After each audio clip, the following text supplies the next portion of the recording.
Welcome to online education. At first, my heartiest and warmest congratulations each and every one of you for joining with me in online education. Dear students, hope you all are well by the grace of Almighty Allah. I am also well. Let's say Alhamdulillah, those who are still safe and sound. That's okay. No more talk. Now come to the point. Today I will discuss about tag question. Today I have come before you to discuss about tag question. Before discussing this topic, at first we should know what is tag question. Tag means fix or attach. So now we can say that after finishing the speech of the speaker, the small question which is attached by the speaker is called tag question. অর্থাৎ tag মানেই হচ্ছে লাগানো বা জুড়ে দেওয়া। সুতরাং আমরা বলতে পারি যে কথাবার্তা বলার পর বক্তা শ্রোতার স্বীকৃতি বা সমর্থন চেয়ে যে সংক্ষিপ্ত বা ছোট প্রশ্ন জুড়ে দেয় তাকে ট্যাগ কোয়েশ্চেন বলে। Suppose if I say you don't understand tag question, do you? এটাই ট্যাগ কোয়েশ্চেন। অর্থাৎ যদি আমি বলি যে তোমরা ট্যাগ কোয়েশ্চেন বুঝো না, বুঝো কি? এটার নামই tag question. Look at the sentence written in the whiteboard. Hridoy is attentive to his study. First sentence. Second sentence, Hridoy is not attentive to his study. In your examination, such types of question will come in question number 9. And by answering this question, you will get 5 marks. পরীক্ষা এইভাবে আসবে, যেমন Hriday is attentive to his study, comma থাকবে, তারপর একটা টান দিয়ে প্রশ্নবোধক চিহ্ন দেওয়া থাকবে। এগুলো তোমাকে সলভ করতে হবে বা কোয়েশ্চেন বসাইতে হবে। অ্যাপ্রোপ্রিয়েট ট্যাগ কোয়েশ্চেন কি তা বসাতে হবে। তো এটার নাম হচ্ছে কি স্টেটমেন্ট, আর এখানে যে কোয়েশ্চেনটা করা হবে এটার নাম হবে ট্যাগ কোয়েশ্চেন। তারপরে Hriday is not attentive to his study, statement, তারপর তোমাকে এখানে আনসার দিতে হবে। তাহলে কিভাবে করবা এগুলো আনসার? অর্থাৎ আমরা বুঝলাম ট্যাগ কোয়েশ্চেন বিষয়টা কি। ট্যাগ মানেই হচ্ছে লাগানো বা জুড়ে দেওয়া। তাহলে জুড়ে দেওয়া প্রশ্ন, যেমন তুমি একটা কমেন্ট বা মন্তব্য করলা, তারপরে এটার সপক্ষে মন্তব্যটার সপক্ষে মতামত যাচাই করার জন্য একটা ছোট করে প্রশ্ন জুড়ে দিলা শ্রোতার কাছে। যেমন ও তো মনোযোগী না, মনোযোগী কি? ও খুব মনোযোগী, মনোযোগী নয় কি? এইগুলো হচ্ছে ট্যাগ কোয়েশ্চেন। তাহলে কিভাবে হয় দেখো, Hriday is attentive to his study, এখানে এটা হচ্ছে কি অ্যাফার্মেটিভ বাক্য।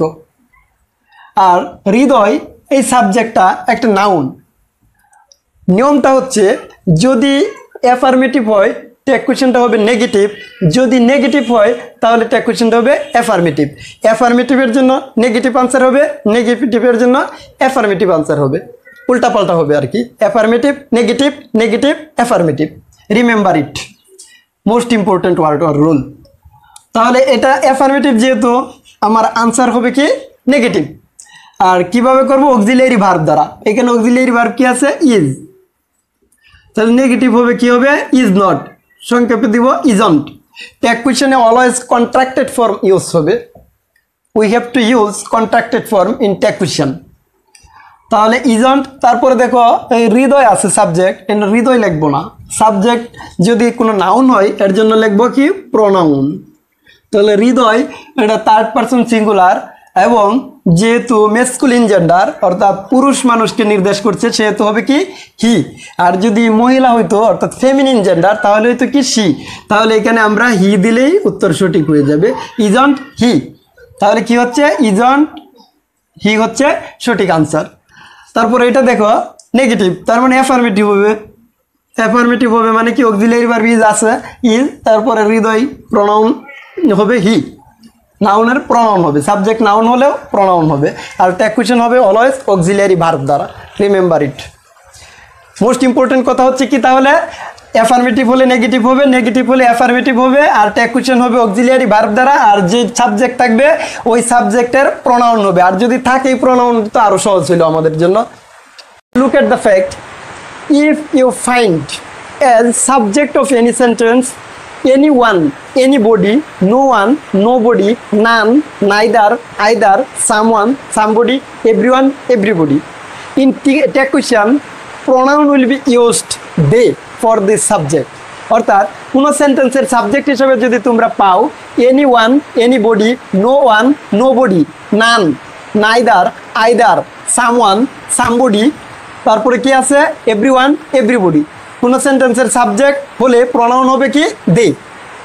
তাহলে এইগুলো আমাদের মুখস্থ করতেই হবে, কারণ এটা থেকে পরীক্ষা আসবেই আসবে, এই রুল থেকে পরীক্ষায় আসেই, সেহেতু এটা মোস্ট ইম্পর্টেন্ট একটা রুল, এটা তোমরা মুখস্থ করবা। মুখস্থ করার একটা কৌশল আছে কি, একটা হচ্ছে ওয়ান যুক্ত আর একটা হচ্ছে বডি যুক্ত। যেমন anyone, anybody, no one, nobody, someone, somebody, everyone, everybody, none, neither, either, none তারপরে নাইদারের সাথে আইদারের মিল আছে, এইভাবে মুখস্থ করবে, তাহলে মেমোরিতে থাকবে। তো আরও সহজ করতে পারি বিষয়টা কিভাবে, দেখো কোনো সেন্টেন্সের সাবজেক্ট হিসাবে যদি ওয়ান বা বডি থাকে তাহলে প্রনাউন হবে দে।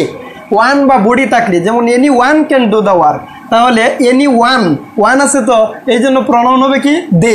আর বাক্যটাতে ক্যান আছে অক্সিলারি ভার্ব, তাই হবে কি ক্যান নট, সংক্ষিপ্ত রূপ কি হবে ক্যান্ট, ক্যান্ট দে। তারপরে দেখো someone has made the mistake, one তার মানে কি প্রনাউন হবে কি দে, যেহেতু সামওয়ান তাহলে দে হবে। এখানে অক্সিলারি ভার্ব কি আছে হ্যাজ, তাহলে কি হওয়ার কথা হ্যাজেন্ট, হ্যাজেন্ট দে হবে না। Your answer will be incorrect, you will get double zero। এখানে হ্যাজেন্ট দে হবে না, কারণ কি দে একটা প্লোরাল সাবজেক্ট, আর প্লোরাল সাবজেক্টের সাথে হ্যাজ যায় না বা চলে না। আমরা অক্সিলারি ভার্ব হ্যাজ প্লোরাল সাবজেক্টের সাথে ব্যবহার করি না, ব্যবহার করি থার্ড পারসন সিঙ্গুলারের ক্ষেত্রে।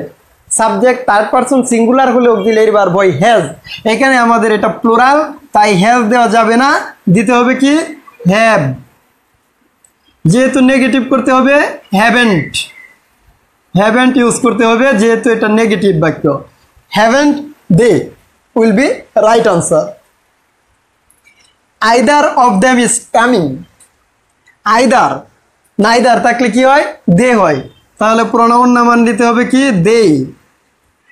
তারপরে দেখো ইজ আছে অক্সিলারি ভার্ব, তার মানে কি ইজন্ট হবে না, কারণ কি দের সাথে ইজ চলে না।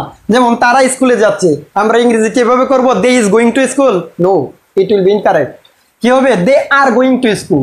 তাহলে দের সাথে যদি এখানে ইজ আছে এখন নিতে হবে কি আর, কারণ দে তো প্লুরাল সাবজেক্ট, এই জন্য প্লুরাল ভার্ব নিতে হবে আর নট আছে করতে হবে আরেন্ট, কারণ এই বাক্যটা অ্যাফার্মেটিভ, তাই your answer will be negative. Affirmative হলে কি হবে নেগেটিভ হবে, তাহলে আরেন্ট দে হবে সঠিক উত্তর। তারপরে দেখো everybody wants to be happy, প্রত্যেকেই সুখী হতে চায়। বডি যুক্ত, যেহেতু ওয়ান বা বডি যুক্ত থাকলে কি হবে বলছিলাম দে হবে, দে নেই প্রনাউন। তারপরে দেখো এই বাক্যটা প্রেজেন্ট ইনডিফিনিট টেন্স, তাহলে অক্সিলারি ভার্ব কি হবে, যেহেতু ভার্বের সাথে এস আছে ডাজ হবে, ঠিক না, কিন্তু ডাজ দিলে ভুল হবে, কেননা এইখানে এটা তো প্লুরাল, ডাজ হয় সিঙ্গুলার সাবজেক্টের ক্ষেত্রে, থার্ড পারসন সিঙ্গুলারের ক্ষেত্রে ডাজ হয়, এটা প্লুরাল হয় ডাজ হবে না, নিতে হবে কি ডো। আর বাক্যটা অ্যাফার্মেটিভ যেহেতু উত্তরটা হবে নেগেটিভের, ডো নট, মানে সংক্ষেপে হবে don't, don't they will be correct answer for this statement, that's okay. Now notice another rule, এবার আরেকটা রুল লক্ষ্য করো, কোনো সেন্টেন্সের সাবজেক্ট হিসাবে যদি এভরিথিং, সামথিং, নাথিং, এনিথিং এগুলো থাকে, তাহলে প্রনাউন হবে এদের জন্য টেক কোয়েশ্চনের প্রনাউন কি হবে ইট হবে। তাহলে মোট কথা দাঁড়াচ্ছে কি তিন যুক্ত হইলে ইট হবে, এভরিথিং, সামথিং, এনিথিং, নাথিং, তিং আছে, তাহলে তিন যুক্ত হইলে ইট হবে। আর আগের রুলে কি পড়েছিলাম ওয়ান বা বডি যুক্ত হইলে দে হয়। দেখো এভরিথিং ইজ ওকে, সব কিছুই ঠিকঠাক, তাহলে তিং যেহেতু যুক্ত তাহলে ইট হবে, ইজ আছে এবং বাক্যটা অ্যাফার্মেটিভ তাই নেগেটিভ হবে isn't, it will be right answer. Something is better then nothing, something তাহলে ইট হবে, আর ইজ আছে আর বাক্যটা অ্যাফার্মেটিভ হবে কি something is better then nothing, অর্থাৎ একেবারে কিছু না থাকার চাইতে কিছু থাকা ভালো, অ্যাফার্মেটিভ কথা। আর এটা প্রবাদ বাক্য বিদায় আক্ষরিক বা আবিধানিক অর্থ ছাপিয়ে অর্থটা দেয় কি something is better then nothing, এটা প্রবাদে অর্থ দেয় কি নাই মামার চেয়ে কানা মামা ভালো, নাই মামার চেয়ে কানা মামা ভালো, তাহলে এটা অ্যাফার্মেটিভ কথা, সেহেতু নেগেটিভ হবে isn't it, isn't it. Thank you so much for staying with me so long.